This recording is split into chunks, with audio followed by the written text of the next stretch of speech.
Hey y'all, so Spuot here. I'm back for episode 4. I know it's been a few weeks since my last episode, but I got sick, I had a sinus infection, so I kind of had to take it easy a little bit. I didn't want to push myself too hard. Now, a few people did get in touch with me to make sure I was okay, and I really do appreciate that. It means a lot to me. Now, last episode was just strictly a concert I went to for one of my friend's bands. They didn't win first place, but they did come in second. I did want to have an interview with Bobo for this episode, but it's been a little complicated. It's been kind of hard. Everyone's been real busy, so maybe the next episode I'll have an interview with him. Right now I just kind of wanted to go over what the stuff they're doing. I know they've taken a break from doing shows right now. They're working on an actual full-length album that you'll be able to purchase. Actually, all their music is available right now on iTunes, on Spotify, Google Play, I mean pretty much anywhere you can find the music you can download it. Today's video isn't going to be too long because I'm not doing much with music in this one since the last episode was nothing but just a concert. I'm going to go over a few of my pickups. I've only got a couple of them this month. It's been a little busy, so I didn't really get too many things. But 2 of the games I'm going to be going over. I'm going to talk about one of them and the other one's going to be more of a review. I picked up 3 physical games this month and all of them for the Nintendo Switch. One of them I picked up was Has Been Heroes. I never played it, but it was $10 for a physical copy, so I mean, I couldn't really pass it up. And this is one of the games I'm doing a review for. It's going to be the Megaman X Legacy Collections 1 and 2. And then the other game I'm going to be talking about, it's not a full review, it's kind of more of a reaction to the game, because it's a pretty big game, so it's going to take me a while to beat it, but it's Octopath Traveler. Now, I did download a few digital games. I'm obsessed with the eShop. I constantly check it. You know, I check it when I wake up in the morning, before I go to work, when I come home from lunch, when I get home from work, before I go to bed. Like, I'm checking it 5, 6, 7 times a day. I'm ridiculously obsessed with getting video game deals. Some of the digital games that I got this month was Shadowbug. I picked up Enter the Gungeon. I picked up Axiom Verge. That game's amazing if you like Metroidvania style games. The last game I downloaded was Road Trooper. Like I said, there's not too many games this month, but I do have the review for Megaman X Legacy Collections and the reaction video for Octopath Traveler. So I'm really hoping y'all enjoy that. Let's get right into it. Okay, so right off the bat I want to say that the Megaman X Legacy Collection for the Nintendo Switch is a must-have. Now, if you don't want all 8 games, you can just go and download the Collection 1 or Collection 2. There's 1 through 4 on the first one and 5, 6, 7, and 8 on the second one. Now, I've been playing through all of these a little bit here and there, but still Megaman X is going to be my favorite one. It has the most nostalgia for me. I played it more than any of the other X games. And I actually haven't played X7 and X8. So it's my first time playing through them. And I also say I noticed that the games are a bit harder than they were in the original formats. I'm not sure if that's because I gotta get used to playing with the Joy-Cons because I don't have a Pro Controller yet. But I'm still having a lot of fun with the game regardless. It's nice that I wasn't able just to fly through Mega Man X and get it done really quickly. I will be putting more time and effort into all of the other Mega Man X games. I just kind of wanted to give a small review of it now. The game looks amazing. It's got 3 different filters you can use.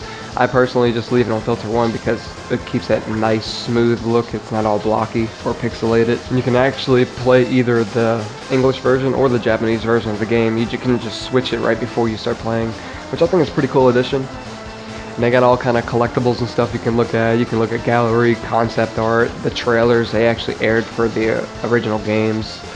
There's even the intro anime for Mega Man X, which I thought was pretty cool.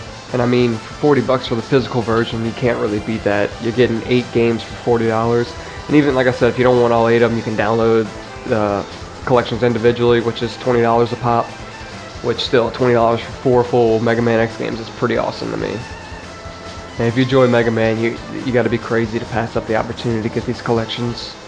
And of course, as always, the music is amazing in the game. I love all the music in the Mega Man X games. And yes, old passwords from the original games do work in the new games, which I found really awesome. Like I said, the game is a little bit harder than it was in original versions, or at least to me it feels that way. But there is a Rookie Hunter mode. Makes the game really, really easy, but I figured it's really cool for kids to actually get into Mega Man and play them without feeling frustrated that they can't get through the game. So my final thoughts on Mega Man X Legacy Collection from the Nintendo Switch is a must-have, especially if you enjoy Mega Man style games.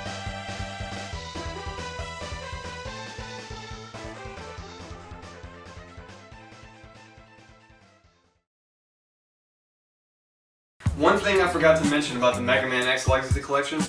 There's a mode in the game where it's called the X Challenge mode, and what it is they pitch you up against two bosses at the same time. You gotta beat them, and it gives you like a list of items you can choose from. Weapons you can choose from. You can have up to 3 of them. And I think it's pretty fun. It's a little different. It saves your score online. I'm pretty sure it does. If not, correct me if I'm wrong. I think it's a cool little addition to the game. For $40 for all that, it's awesome.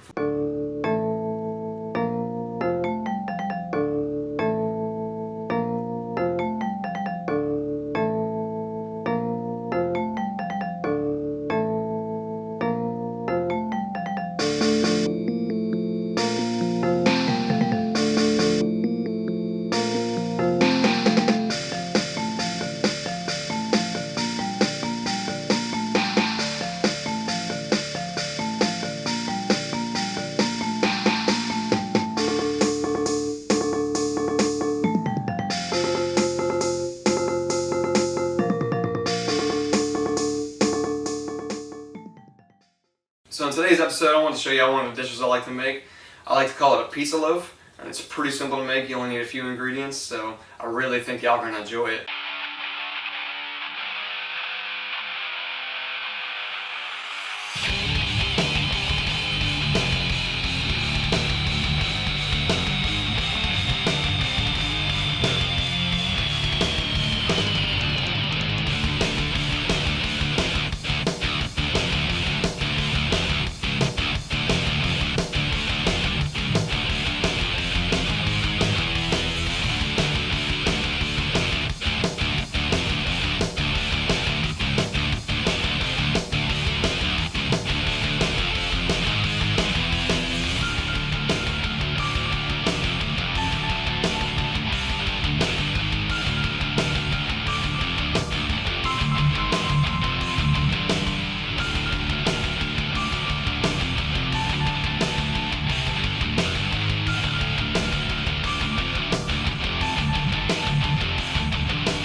So I have been playing Octopath Traveler a lot, and I kind of want to give a review on it, but the game is pretty hefty, so I didn't want to give a review until I actually completed the game.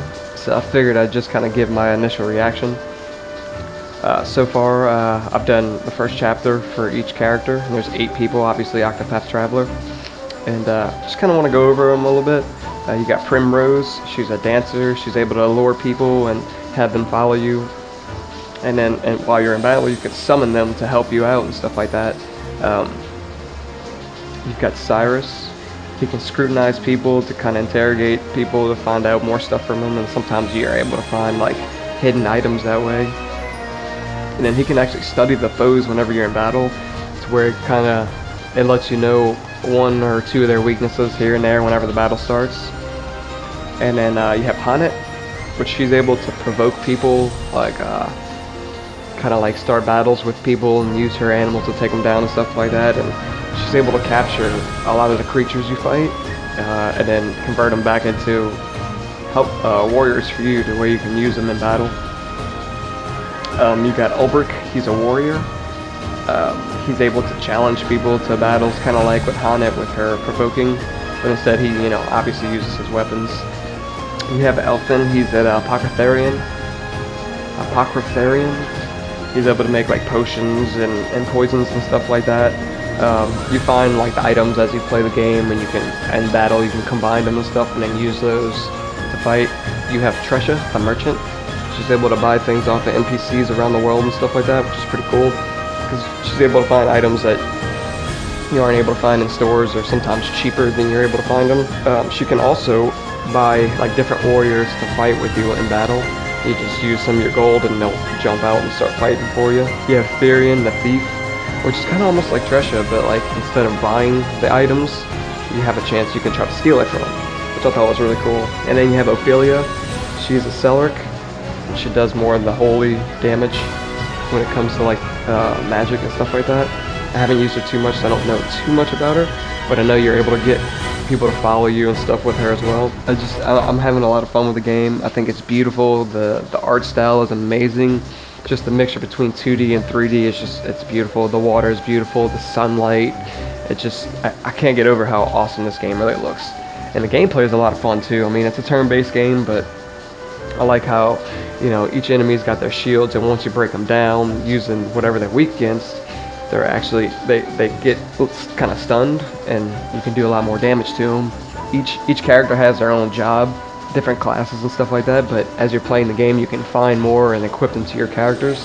So say like Primrose, she could be a hunter dancer, or maybe like a Cleric dancer or something like that. Any character you can kind of mix and match, and it's really cool. You got different skills that you can buy whenever when you battle. You get experience and skill points, to where you can use those points to unlock more things for your character. And you also have passive skills as well as you unlock. And when I initially started playing this game, I thought, you pick one character and that's who you play as the whole game. I thought I was gonna have to make like 8 separate files to play each characters. But the cool thing is, once you start the game, it's just whoever you start with is your main character. They're locked in.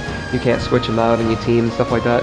But as you travel the world, you can find the other 8 characters and have them join your team. And as you go on and you unlock more chapters, you decide which story you want to progress through, or take your time like I'm going to do chapter 1 for everybody, and then chapter 2, and then 3, and then 4. And then decided I'm going to do a full-on review once I'm actually completed with the game. But so far my initial reaction is this is another must-have title for the Nintendo Switch.